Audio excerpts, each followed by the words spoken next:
Alright everyone, we're here today for sticky buns, which you will be doing and making in class in a few days. So we're doing a demo because we don't have time in class to do it with the COVID in. So I have my recipe and I have the bowls and stuff that I'm going to need to produce this. I have my water that's at the appropriate temperature for the bread. And I have my salt, my shortening, and my yeast on hand, and of course the flour and sugar in the bins that are here in the kitchen. So our recipe is done by weight, so everything has to be precisely measured. If the weights are off a little bit, the recipe is going to come out a little bit differently.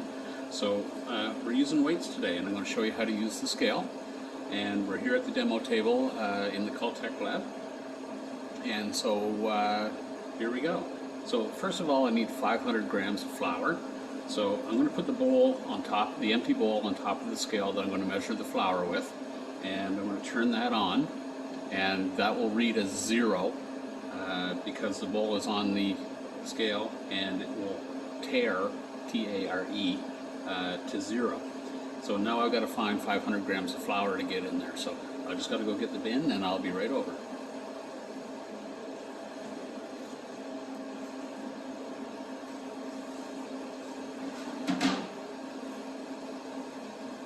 So what you're going to do is you're going to put the use the scoop to put the flour in the bowl, and you're going to go up to about you're going to go up to 500 grams.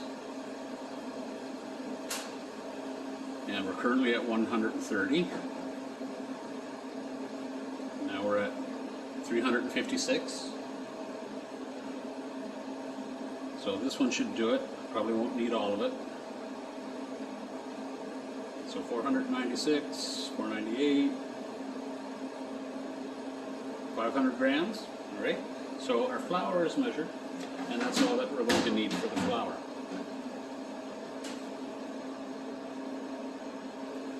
So my next ingredient on the list is 40 grams of shortening. So I have a little bowl for that. Notice that I'm getting my mise en place all done. Everything I need is right here, and that'll be ready to go for me so that I know what I have and I've got the right amounts. So we're going to get 40 grams of shortening out. Now, when I put the smaller bowl on, the scale didn't go back to 0 because it's a smaller bowl. So all I have to do is hit the 0 button, and it'll go to 0. And now when I put stuff in, I'm just weighing the shortening. So we need 40 grams. And we got some nice lively already chunks that are free. So I'm just going to plop them in there like that. So we've got 14 grams. Other pieces in here that are already loose, so I'm just going to put those in. 18, 32, and 35, and 40 grams right on the nose. So I'm done with my shortening. I can take that and I can put that aside over here and get the shortening out of the way and off the station so it's not cluttering it up.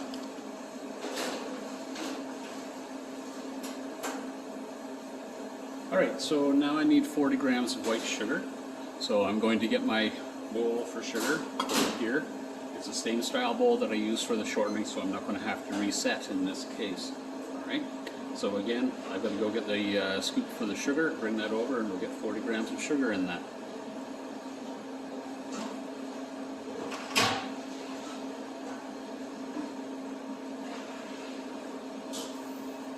Here we go, putting the sugar in. It might take a couple seconds for the scale to register, so sometimes you want it to catch up to you. So just be aware of that. You pour slowly. If you pour too fast, the scale's going to catch up with you after you stop.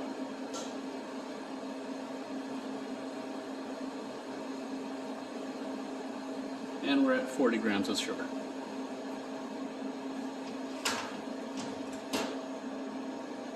Alright, so I've got my shortening and sugar measured. Now I need 10 grams of instant yeast. So again, same style bowl. Note that this weight is a little bit off, so I'm going to have to re-zero. Should always re-zero your scale when you're measuring, just to make sure you're getting accurate measurements. And so, what do we need? We need 10 grams. So we're just going to pour it slowly. Oops, that came out a little bit quick. And that's alright if it does. You just go back and get a measuring spoon and dig some out. So there, we're at 10 grams of yeast. And we take the yeast off of our station because other people are going to need it, so we put it back where we found it, which is on the prep table. And now I need 10 grams of salt. So I've got a slightly different bowl for the salt. And obviously, it shows minus 19 grams, so we want to zero that again, just to keep it accurate. And I'm going to measure out 10 grams of salt.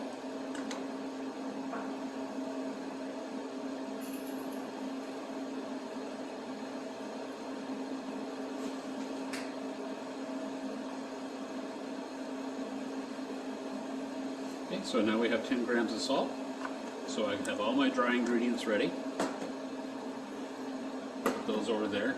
And the last thing I need is 300 grams of water. Now I've pre-measured that because I couldn't figure out how to do that with my phone and then remounting it and getting it up without hitting buttons to stop the phone. So it's pre-measured.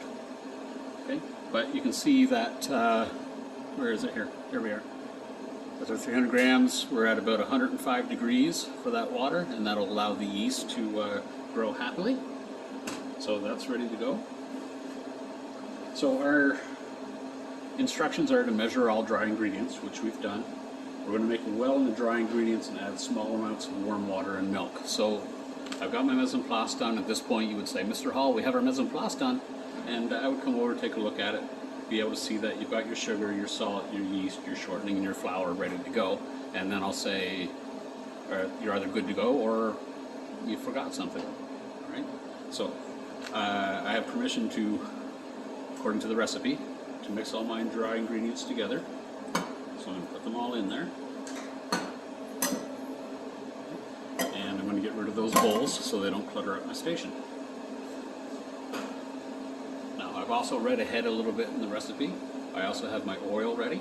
Okay, so that's something I'm going to need later in the demo. But it's there, it's ready, so I don't have to go hunting for it later. And I'm going to get the salt off the table as well.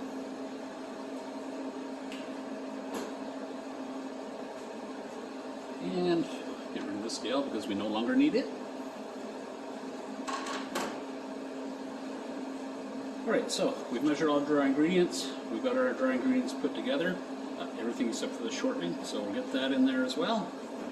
Make sure it all comes out because you need all of it. Put that in there. A little bit left. And we're going to mix those all together, so get it evenly distributed. And then we're going to put our water in and knead it for 10 minutes. Now there's a couple of tricks about kneading.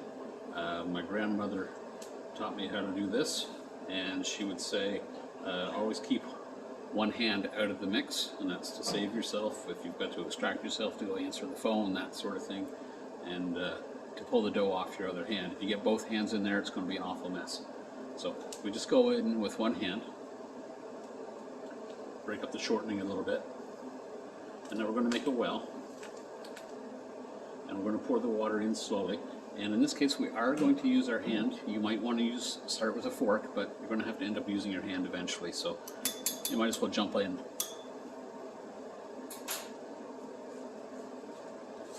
So we're going to pour the water in and mix it together. And you're going to see how sticky this gets as we get going. Okay. So you just mix it in like that, and oh, look at that. And that's why we keep one hand out. All right. So let's get some more in there.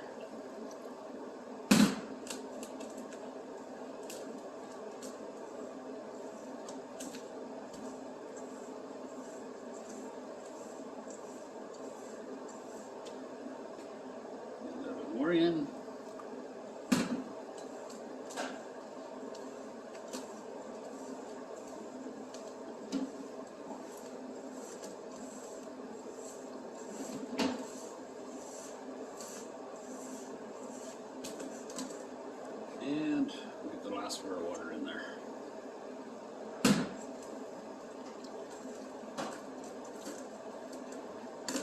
can see this is quite goopy.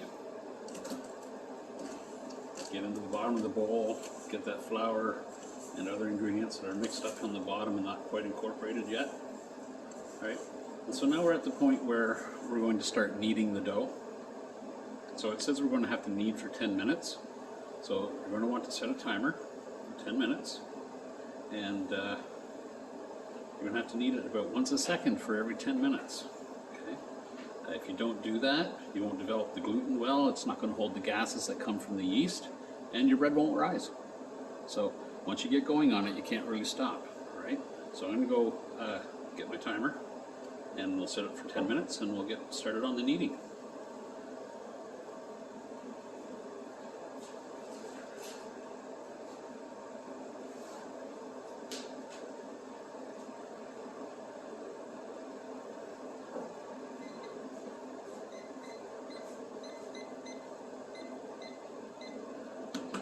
Right, so I'm going to start that. We're going to start kneading. I might pause it at some point because 10 minutes is a long time to watch me knead something, and it takes up a lot of bandwidth. So it may pause in there at some point, but you'll get to see the better part of it. All right, so I'm going to start that and explain to you the kneading process. So, right, so much like with the cinnamon buns I did the other day, you're going to take it, you're going to fold it over on itself and push, fold, push. And you're going to do that about once a second for 10 minutes. And this doesn't change depending on the size of the recipe. You got to knead it 600 times. If you want to find out how many layers of gluten you're making to hold the gas in, you do your little, get out your little scientific math calculator, and you're going to use your YX button, and you're going to put in 2, because you're folding it over on itself, so you're doubling it 600 times. So it's going to be 2YX 600. And chances are your scientific calculator won't even be able to give you a number for that. Okay? It's too big for your little calculator to figure out. Now, my grandmother showed me how to do this, and she would be making a recipe that would make 8 loaves of bread at a time. So she would have a ball of dough 8 times as large as this. And she laughed at me when I was about 13 and the first time she showed me how to do this, because I wore out before she did. And she was in her 70s, so.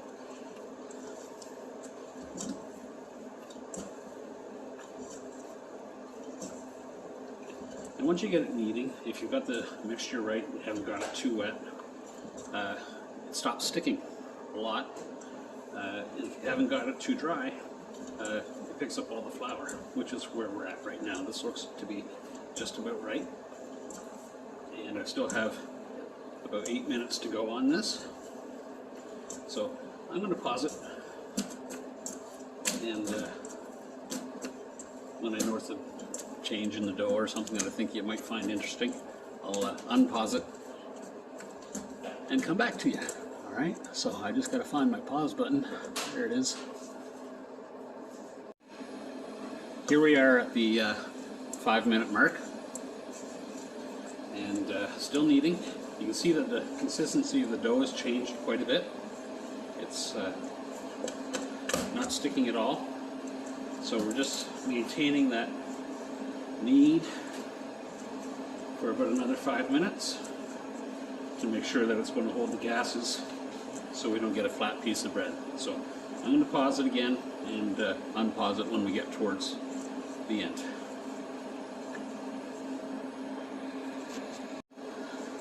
Alright, so here we are with about 1 minute left, and we're just going to finish that kneading.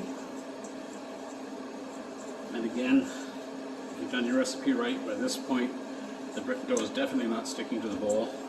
It's not sticking to your hands, and it feels quite soft and nice. And you're going to be so tired by the time you get to this point, especially if it's the first time you've done it. If you've never kneaded bread before, it'll be a new experience.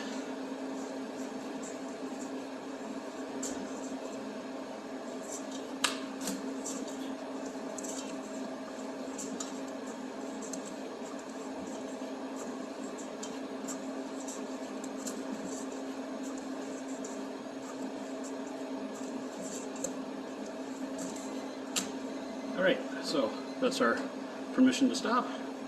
And our next instruction in the recipe is to coat it with a little bit of oil. And what the oil does is it allows the bread to expand a little easier without cracking or ripping as it proofs. So we're going to coat it with oil, then we're going to throw it in the proofer. For you guys, when you're here in the lab, that'll be about 10 or 15 minutes. And then you're going to take it out and shape and bake it.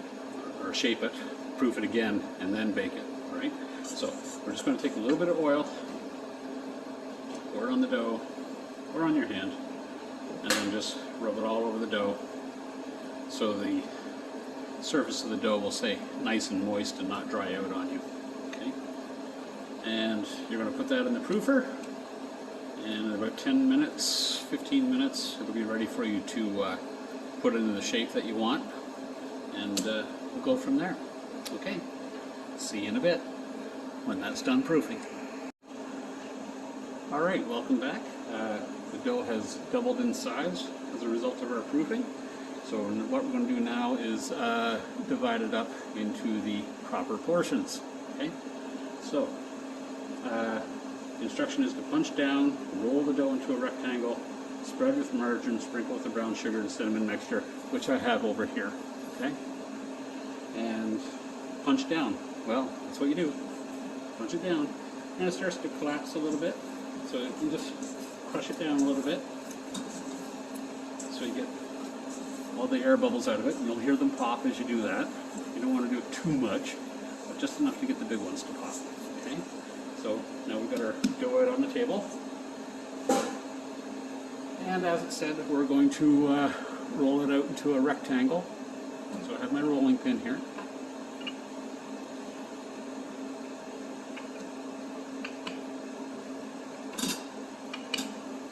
And much like with the quick breads, you want to get it out to a rough rectangular shape. And a good guideline for the width of this when we're cutting them is Mrs. Richard and I had the wood shop make these guides. So it's going to allow for 12 cuts, and your dough from side to side should be as long as this guide is. Okay? So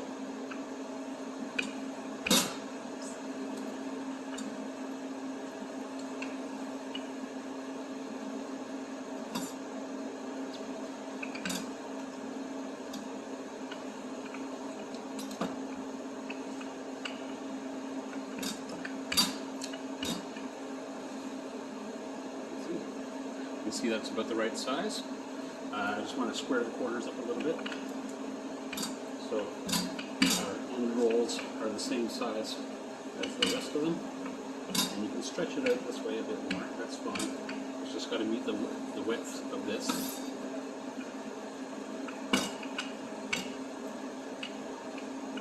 And with enough trying, you can get those corners to square out a fair amount. Okay. Remember, when you're rolling out, you get to the edge, you roll up. You do not roll off of the dough and onto the table. And there we go. So we're a little bit wider, but that's okay. That allows us a little bit of leeway. And much like the cinnamon buns, we're going to spread it with a little bit of margarine. Okay.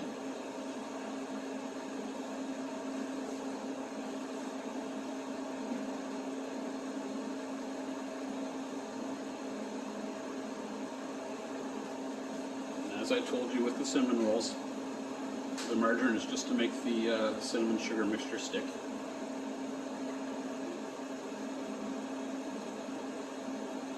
Get it evenly coated over the entire thing. Try not to leave any big globs of margarine anywhere. So that's nice and evenly coated from end to end and side to side. So we're good to go from there. Just get rid of my spatula. And I have my cinnamon and sugar over here pre-mixed. Again, it's 1/3 of a cup puck that we squeezed in, and a teaspoon of cinnamon. All right, so you're going to crush that up, and you're going to mix it in.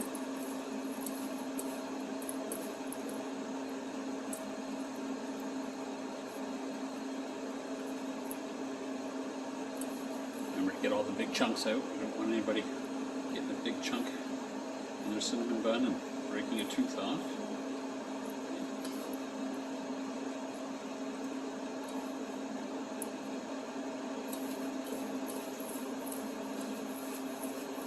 So I have some rather large chunks there, so I'm just going to mash them up with my fingers a little bit.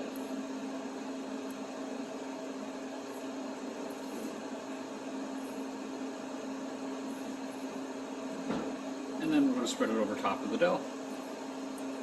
Exactly like we did with the biscuits that we made the other day. There's one of those dark hard ones I was telling you about, okay? So that is going to cause problems for somebody's tooth. So you try to crush it between your fingers, and usually it'll break up, okay? So you see that it broke up. Took a little bit more effort than the usual one. But you always want to make sure that you've got those out of there, okay? So dump it on the thing, and then we're going to spread it end to end, just like we did with the biscuit cinnamon buns the other day, all the way out to the edge. If you don't take it out to the edge, somebody's not going to get enough cinnamon in their cinnamon bun, and they're not going to think that you did a very good job. So let's make sure that we get that all the way out to the edge. Edges. And again, we've got some little clogs there, so we're just going to break those up.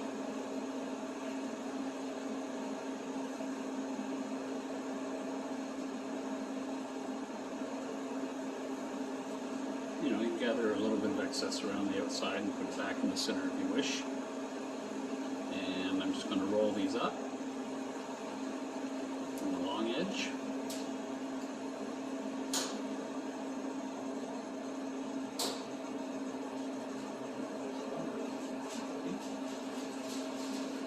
So what we're going to do at this point, we're going to pull this in here, get an idea of where it is to cut. So we're going to start in the center first. Just make a mark. Okay. I'm going to go through. And then we're going to divide those in half again, right there.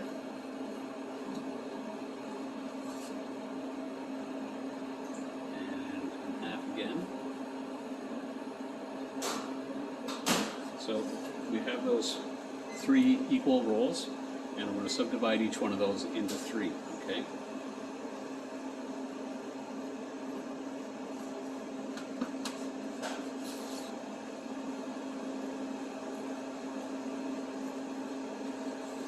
Now this dough is going to be a little bit stickier than the biscuit dough, so you might want to hold the buns a little bit because bread dough is a little bit softer than biscuit dough, and it's going to grab the knife a little bit more. Okay. The little secret is to cut it and maybe just gently pull apart with your fingers as you're cutting, as you go down through, just to keep the tops from grabbing the knife. Okay. It goes through a lot easier that way. So we're down to our last 2.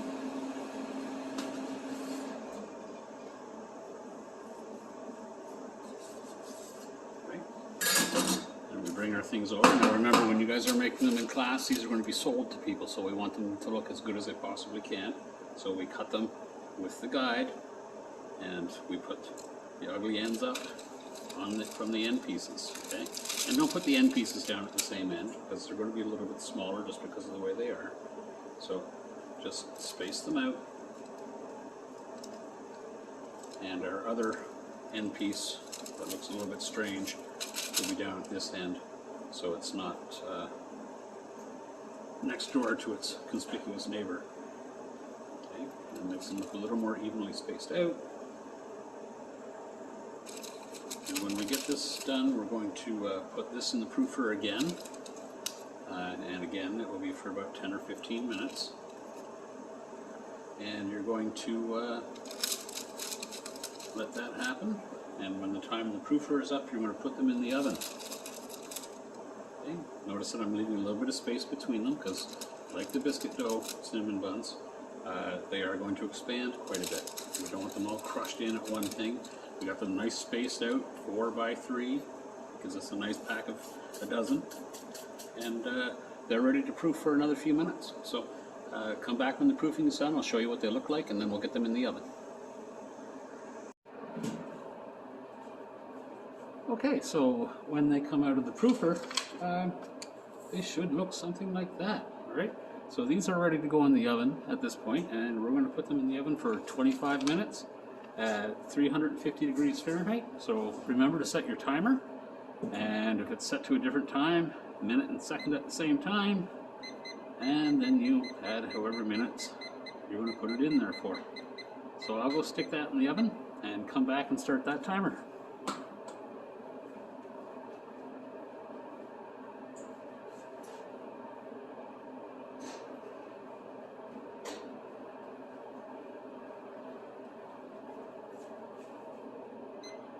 And there we go. So I'll be back with some completed cinnamon buns in about 25 minutes.